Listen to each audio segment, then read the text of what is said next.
لیکن وہ بھی پیچھے سارا کچھ کرے، ناراض نہ ہونا۔ مینوں تقریر بھول جاندی ہے، میں کراں کی، میں بڑا اپنے آپ نو سمجھاؤنا، پر کملا بندہ نہیں سمجھدا، ہن کریے کی جی دسو، اے میری مجبوری ہوندی ہے، ٹھیک ہے، کلاس بہن والے بندے دی ایہی تے مجبوری ہے، ٹھیک ہے۔ ہن تسی ذرا توجہ فرماؤ گے سارے حضرات، اے ذرا توجہ فرمایا جے۔ سیدی اعلیٰ حضرت صاحب رحمت اللہ تعالی علیہ، آپ جب تشریف لے گئے، آپ بیعت ہو گئے نا، تو بیعت کرنے کے بعد سیدنا شاہ آل رسول رضی اللہ عنہ آپ نے فوراً خلافت بھی عطا فرما دی، اپنی دستار اقدس بھی دے دی، اپنا جبہ پاک بھی دے دیا، خرقہ بھی عطا کر دیا، اور اسانید کی اجازت بھی دے دی، امانتیں بھی دے دی جو بزرگوں کی آپ کے پاس تھی۔ تو ایک بندہ تڑپ اٹھا، کہنے لگا حضرت آپ کا جو پیمانہ طریقت ہے وہ تو بڑا سخت ہے، آپ کے پاس جو آتا ہے آپ 5 سال مجاہدے کرواتے ہیں اور اس کے بعد آپ خلافت دیتے ہیں، یہ ایک 18-20 سال کا بچہ آیا ہے اور اس کو آتے ہی سب کوئی دے دیا ہے۔ اب اعلیٰ حضرت کے پیر کی بات سننا ذرا، اور وہ بھی سید زادہ، اور سید بھی اصلی نسلی، اور پتہ کیا کہتے ہیں آپ؟ فرماتے ہیں میاں جو بھی میرے پاس آتا ہے وہ اپنی چادر کو داغدار کر کے آتا ہے، مجھے پہلے چادر کو دھونا پڑتا ہے، پھر میں مدینے والے کا رنگ چڑھاتا ہوں۔ کہا احمد رضا تو چادر ستھری لے کے آیا، میں نے تو رنگ ہی چڑھایا ہے نا۔ یہ ہیں اعلیٰ حضرت امام احمد رضا خان فاضل بریلوی رحمت اللہ تعالی علیہ، آپ کی ذات اقدس۔ اتنا اعتماد ہے آپ پر آپ کے مرشد کو، بلکہ اگر آپ جاگیں تو اس سے بھی اگلی بات بتا سکتا ہوں آپ حضرات کو، اور سنیے اور اپنے دل میں جگہ دیجئے۔ سیدی اعلیٰ حضرت صاحب جب بیعت ہوئے نا، تو آپ کے مرشد گرامی رضی اللہ عنہ آپ نے فرمایا یار آج ہی تو میری ایک فکر دور ہوئی ہے، سارے توجہ فرمائیں، آج ہی تو فکر دوری، کہا کون سی؟ فرمایا پہلے میں پریشان رہتا تھا کہ قیامت والے دن اگر میرے رب نے پوچھ لیا کہ بتا احمد، بتا آل رسول میرے لیے کیا لے کے آیا ہے، تو میں کیا پیش کروں گا اللہ کی بارگاہ میں؟ فرمایا آج احمد رضا جیسا شہباز مجھے مل گیا ہے، اگر اللہ نے پوچھا تو کندھے سے پکڑ کے پیش کر دوں گا، یا اللہ تیرے لیے احمد رضا کو لے کے آیا ہوں۔ یہ ہیں اعلیٰ حضرت، یہ ہیں اعلیٰ حضرت جن پر سید زادوں کو اتنا ناز ہے۔ میرے بھائی اپنے امام کو سمجھنے کی کوشش کرو۔ اعلیٰ حضرت وہ ہے شخصیت ہے، آپ کی عمر شریفہ ابھی 6 سال کی تھی، اعلیٰ حضرت نے اپنی زندگی میں پہلی تقریر فرمائی تھی، ابھی 6 سال کی عمر ہے، اور پتہ ہے اس تقریر کا دورانیہ کتنا تھا؟ 2 گھنٹے دورانیہ تھا، سمجھ آ رہی ہے؟ 2 گھنٹے، اور وہ جو 2 گھنٹے دورانیہ تھا، یہ جو سننے والے ہیں نا وہ ہم میرے اور آپ جیسے نہیں تھے، ان میں سے اکثر وہ علماء تھے، اگر الگ الگ زمانے میں آتے تو شاید سبھی وہ مجدد ہوتے، ایسے پائے کے علماء بیٹھے تھے۔ اعلیٰ حضرت 6 سال کی عمر میں تقریر کر رہے ہیں اور 2 گھنٹے تقریر فرمائی۔ یہ بات سن کے آپ کو اور لطف آئے گا، تقریر کا موضوع تھا میلاد مصطفیٰ، اور اس کے اندر آپ نے ایک بڑا پیارا پوائنٹ آؤٹ کیا، اور جس کو سارے زمانے کے سامنے بیان کیا جاتا ہے۔ اعلیٰ حضرت نے فرمایا لوگ ہم سے پوچھتے ہیں کہ تم بڑا 12 ربیع الاول کو نبی نبی کرتے ہو، بڑا جشن کرتے ہو، بڑے جلوس نکالتے ہو، بڑے لنگر، تو یہ کیوں کرتے ہو؟ اب اعلیٰ حضرت کی عمر چھوٹی ہے، دلیل بڑی ہے کہ بڑے بڑے کلگیوں والے سورما بھی گرا دیے۔ آپ نے کہا ہے لوگوں بتاؤ، جب وہ نبی آئے تھے تو آتے ہی کس کو یاد کیا تھا؟ کہا آتے ہی اللہ کی حمد بیان کرنے کے بعد اپنی امت کو یاد کیا تھا۔ فرمایا بس یہی بات ہے، وہ جب آئے تھے انہوں نے امتی امتی کیا تھا، جب ربیع الاول کا وہ دن آتا ہے ہم نبی نبی کر لیتے ہیں۔ کہا یہ تو نمک حلال امتی کی نشانی ہے کہ وہ نبی کا بدلہ چکا لیتا ہے، نبی آئے امتی امتی کرتے ہوئے اور ہم دن گزارتے ہیں نبی نبی کرتے ہوئے۔ اب بات سمجھ آئی آپ سبھی حضرات کو؟ کوئی نہیں آئی ہے؟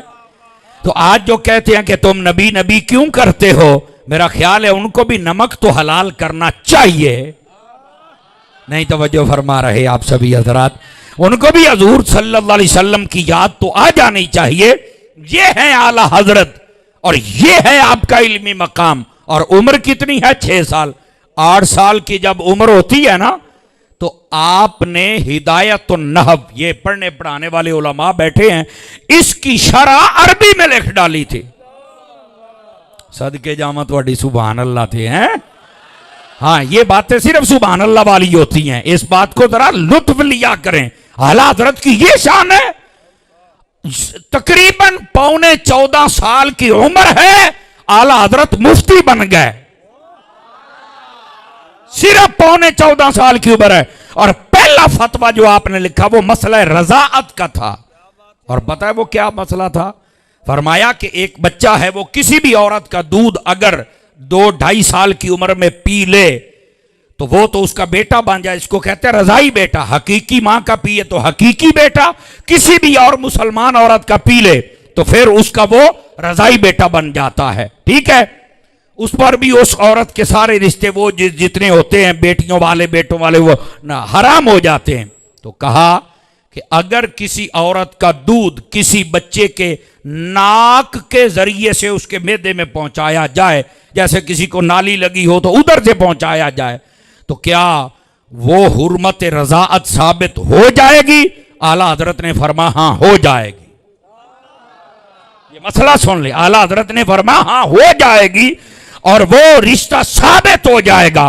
اعلیٰ حضرت نے جب دلائل قائم کیے نا، فتویٰ لکھ دیا. بندہ جب فتویٰ لینے آیا نا تو آپ کے والد گرامی رئیس المتکلمین مولانا نقی علی خان صاحب رحمت اللہ علیہ، آپ نے فرمایا اندر مفتی صاحب بیٹھے ہیں، ان سے چل کے لے لو. انہیں جدو ویکھے نا بھی 14.25 سالہ دا منڈا بیٹھا ہے، انہیں آکے اندر تو منڈا بیٹھا ہے، مفتی تے کوئی نہیں ہونا کہ وہی تو مفتی ہے، اور کیڑا مفتی ہے؟ توجہ نہیں فرما رہے. اور یہ میں آپ کو بتا دوں، یہ میرے نا ایک دل چاہتا ہے کہ میں آپ کو بات بتاؤں. پہلے ہم سمجھتے تھے مفتی وہ ہوتا ہے جڑا بڑھڑا ہوئے 60 سالہ دوتے ہوئے چٹی داڑھی ہوئے، سمجھ آئی نا؟